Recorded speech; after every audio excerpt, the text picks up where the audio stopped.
这个男人像蜘蛛一样爬下树，将绳索收进腰子。另一边，监控突然黑屏，龙叔趁机爬进城堡，顺着指纹来到图书室。他翻上2楼，找到门锁，可刚打开，城堡的仆人来了，他只好把手电吃进嘴里，爬上屋檐躲避。恰好从书籍摆放找出了密码，等仆人一走，龙叔就按下密码，成功进入藏宝室，偷到12生肖中的鼠手和兔手。原来当年8国联军侵华，12生肖流落在外，龙叔这次就是为了寻找他们而来。因为文物代表着民族精神，龙叔希望祖国的文物都能回归故土。可就在离开时，他看见了价值10亿美刀的世界名画《玫瑰花》，秉持着侠盗精神，龙叔把它拿下取走。但一出门，正好遇上城堡的守卫，龙叔拔腿就逃，对方关门放狗，龙叔爬出窗户从楼顶离开，结果刚落地，狗子就跟了上来。慌不择路的龙叔闷头乱冲，闯进了4万平的迷宫。他使出祖传绝学选路，一颗豆豆2个米，那个出口就是你。恶狗穷追不舍，龙叔想用降落伞跳走，可跑道太短，他直接撞上草垛，被狗子堵进死胡同。机智龙叔啪叽咬下一口草，趴在地上。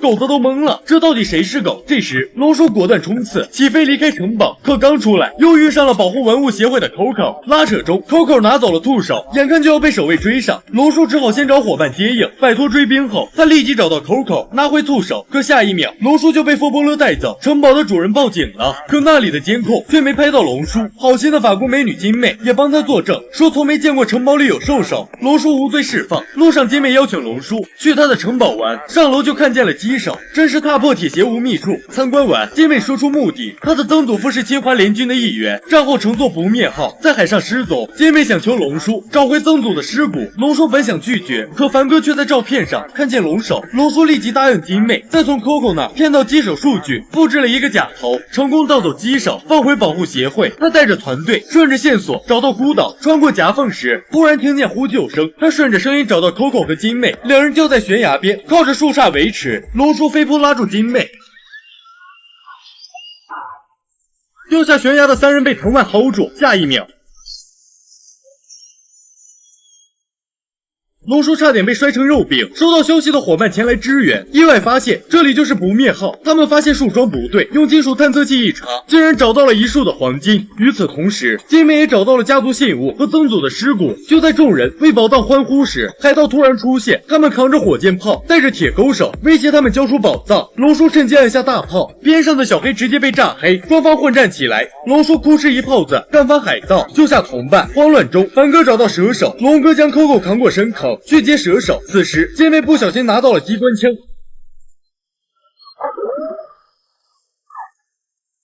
火力全开250，一看战绩0-5，子弹打完，几人拔腿就跑。但下一秒，枪声再次响起，海盗怒了，他们要杀了龙叔祭天。突然，一颗40斤的炮弹荡出，众人吓得喘都不会气了。眼看炮弹就要平静下来，小黑从坑里爬出。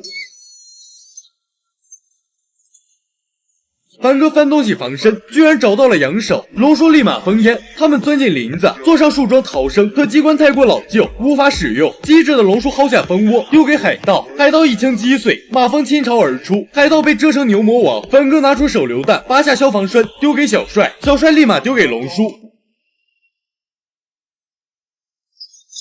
几人立马上树，在林子里横冲直撞，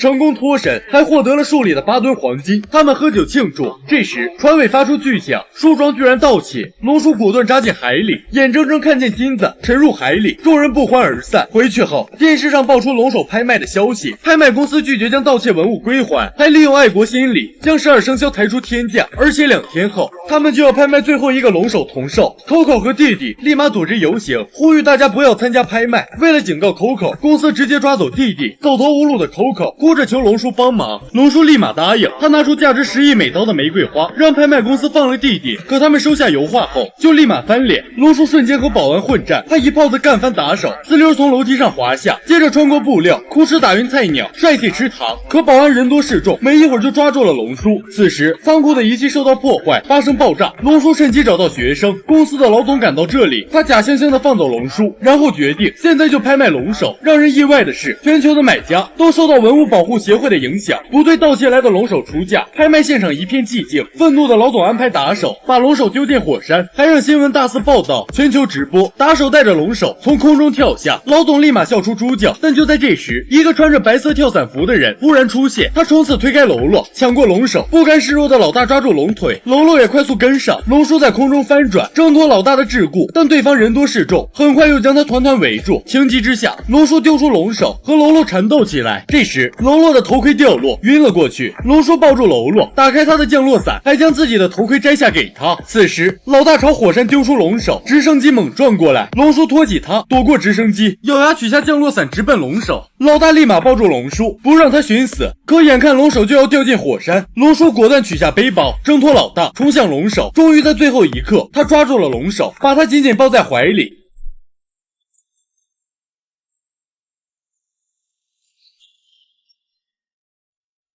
从山顶滚到山脚，他立马站起想寻找龙首，破碎的眼镜挡住视线，摘下一看，龙叔的眼睛布满血丝，双腿诡异扭曲，他再也坚持不住，倒在地上。打手都被他的民族精神打动，将龙首摆在龙叔身边，文物保护协会将他带回祖国。与此同时，拍卖公司被封，老总也被佛伯勒带走，故事到此结束。这是龙叔最后一部动作大片，呼吁大家铭记历史，保护文物。